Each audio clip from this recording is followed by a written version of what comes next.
Welcome to NCN news. నా పేరు ప్రశాంతి. బులెటిన్లో ముందుగా హెడ్లైన్స్ చూద్దాం.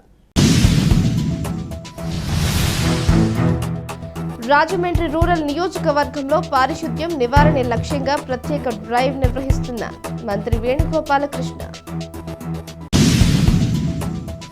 రాజమండ్రి రూరల్ నియోజకవర్గంలో ప్రతి గ్రామాన్ని కాలుష్య రహితంగా తీర్చిదిద్దేందుకు మెరుగైన శానిటేషన్ కొరకు ప్రత్యేక డ్రైవ్ను ప్రారంభిస్తున్నామని జిల్లా ఇన్ఛార్జి మంత్రి చెల్లుబోయిన శ్రీనివాస వేణుగోపాలకృష్ణ అన్నారు.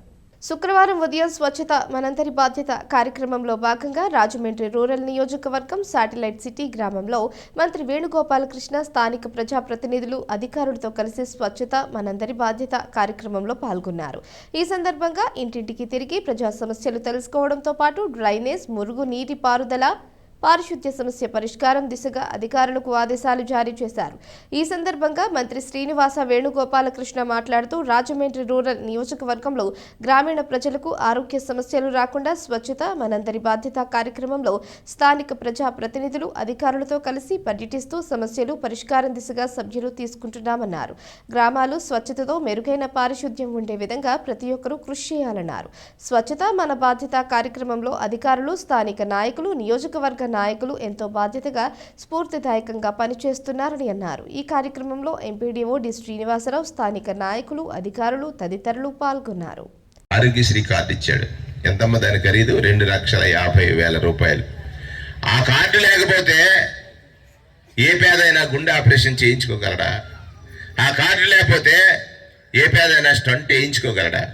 ఆ కార్డు లేకపోతే ఏ పేదవాడైనా పెద్ద ఆసుపత్రికి వెళ్ళగలడా? అంత గొప్పగా చూసినటువంటి రాజశేఖర రెడ్డి మరణిస్తే 600 మంది చనిపోయారు. 640 మంది. పలకరిస్తానంటే జైల్లో పెట్టింది కాంగ్రెస్ పార్టీ. ఎంత దుర్మార్గం ఆలోచించండి. నా నాన్న 2 అడుగులు వేశాడు. అప్పుడు దాకా ఇక్కడ చాలా మంది సెట్టిబల్జీలు ఉంటారు, యాదవులు ఉంటారు, ముస్లిమ్స్ ఉంటారు, బీసీల్లో పెరికేలు ఉంటారు, తూర్పు కాపులు ఉంటారు. ఈ కులాలన్నిటికీ కూడా చదువుకోవాలంటే ఫీజులు కట్టాల. అందుకే మన వాళ్ళందరూ 10వ తరగతి కొట్లలో పని, ఏం చేస్తున్నాడు బాబు అంటే షాపులో పని అంటాడు. కేవలం చదువు రాకే కదా మనకు రాజ్యాంగాన్ని ఇచ్చిన బాబాసాహెబ్ అంబేద్కర్ ప్రపంచదే మేధావి అయ్యాడు. ఎందుకని? చదువుకుని. అటువంటి అవకాశం రాకపోతే ఆ పిల్లలకి ఫీజు రియంబర్స్మెంట్ అనేటువంటి ఒక కార్యక్రమాన్ని ఇచ్చాడు. ఎవరు? రాజశేఖర రెడ్డి గారు. అది ఆశయం. ఎందుకు ఇచ్చాడో తెలుసమ్మా? డబ్బున్న వాళ్ళ పిల్లలు పట్టణాలకు వెళ్ళి చదువుకుంటున్నారు. ఆస్తి ఉన్న వాళ్ళ పిల్లలు పట్టణాలకు వెళ్ళి చదువుతున్నారు. చదువు వల్ల వచ్చే లాభాలు వాళ్ళు పొందుతున్నారు. కానీ ఆ చదువు వల్ల చదువు అందక నష్టపోతున్నటువంటి వర్గాలు ఏమున్నాయి? బీసీ వర్గాలు, ఎస్సీ వర్గాలు, ఎస్టీ వర్గాలు. వాళ్ళ కోసం కదా మనం ఫీజు రియంబర్స్మెంట్ పెట్టాడు మా నాన్నగారని. ఇవాళ బడిలో చదివే చిన్న పిల్లవాడే, బడిలో చదవడం కాదు, తల్లి ఒడిలో ఉన్న పిల్లవాడికి కూడా సంపూర్ణ ఆహార పోషణ అనే ఒక కార్యక్రమం జరుగుతుంది కదా. వారానికి 7 గుడ్లు ఇచ్చి. ఏమా జరుగుతుందా?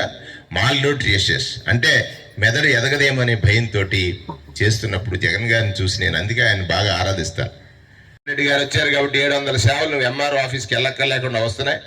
జగన్మోహన్ రెడ్డి గారు వచ్చారు కాబట్టి ఓ ముసలవ్వ లైన్లో నుంచోకుండా పొద్దున్నే 6 గంటలకు పెన్షన్ తీసుకోగలుగుతుంది.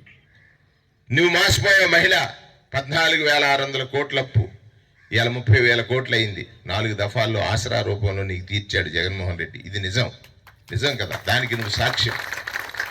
45 ఏళ్ళు వయసు దాటి కాపుల, రెడ్ల, రాజుల, కమ్మల అది లేదు, ఎస్సీల, బీసీల 18,750, కాపులకైతే 15,000 చెప్పిన 75,000 రూపాయలు ఇచ్చాడు. అంటే దీంతో జీవితం మారిపోద్దని కాదు. ఆ డబ్బు అవసరం కోసం నువ్వు అప్పు చేస్తే నీ జీవితం కిందకి వెళ్ళిపోద్ది అనేటువంటి ఒక ఆలోచన చెయ్యి. దానికోసం ఇచ్చాడు జగన్మోహన్ రెడ్డి గారని సందర్భంగా నేను మనవి చేస్తాను.